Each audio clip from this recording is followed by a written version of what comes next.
God can do it again. Are you forgetting what God has done for you? Have you let what once was a miracle become ordinary? It doesn't excite you anymore.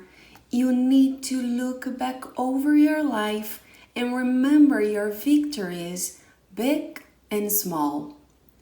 You'll know if God did it for you once, He can do it for you again. You may get discouraged and think, I don't see how I'll ever get out of this problem, or I'll never get out of that, or I'll never get well.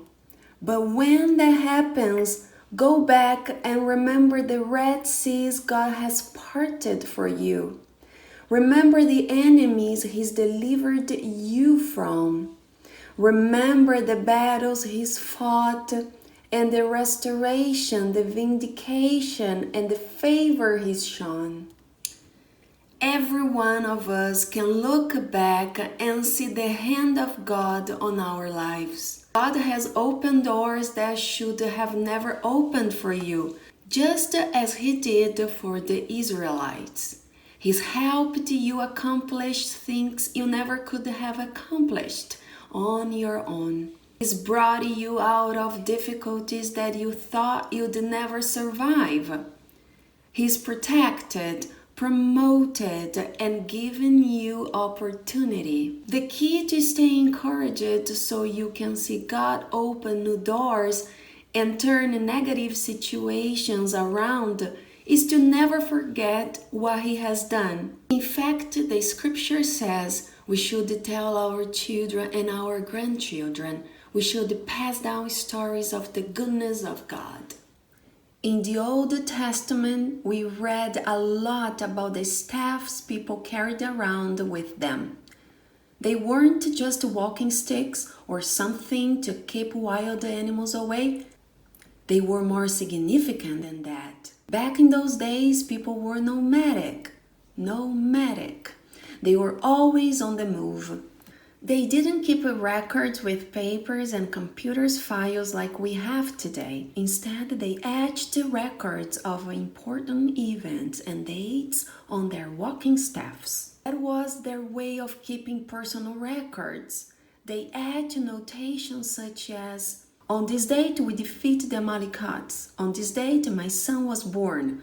On this date God brought us out of slavery. On this date God gave us water out of the rock. Their walking staffs provided a record of their history with God. When Moses parted the Red Sea, what did he do? He held up his staff. He was saying, God, we thank you for all you've done in the past. Remember that you've delivered us time and time again. Moses was remembering the great things God had done. When David went out to face Goliath, he didn't just take his slingshot. The scripture says he took his staff. On that staff, no doubt, he had etched, on this date, I killed a lion with my bare hands. On this date, I killed a bear. On this date, Samuel anointed me as king.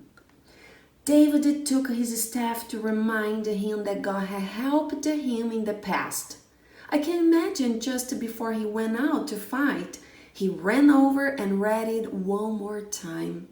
That gave him the final boost. His attitude was, God, you did it for me back then, so I know you can do it for me now. Are you facing giants today?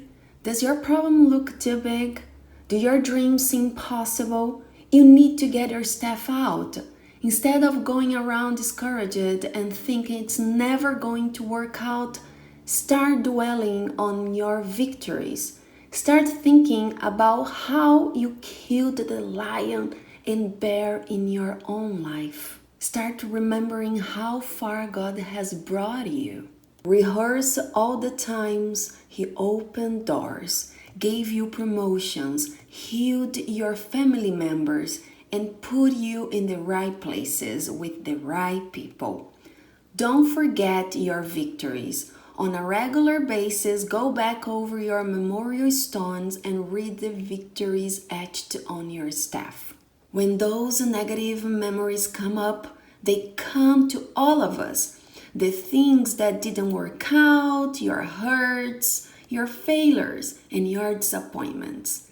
Many people mistakenly stay on that channel and they end up stuck in a negative rut and do not expect anything good. Remember, that's not the only channel. Get your remote control and switch over to the victory channel. Expect breakthroughs. Expect problems to turn around. Expect to rise to new levels. You haven't seen your greatest victories. You haven't accomplished your greatest dreams. There are new mountains to climb, new horizons to explore. Don't let the past disappointments steal your passion. Don't let the way somebody treated you sour you on life. God is still in control. It may not have happened in the past, but it can happen in the future. Draw a line in the sand and say, that's it, I'm done with low expectations. I'm not setting for mediocrity. I expect favor, increase, and promotion. I expect blessings to chase me down. I expect this year to be my best year so far. If you raise your level of expectancy, God will take you places you've never dreamed. He will open doors no man can shut. He'll help you overcome obstacles that looked insurmountable, and you'll see His goodness in amazing ways.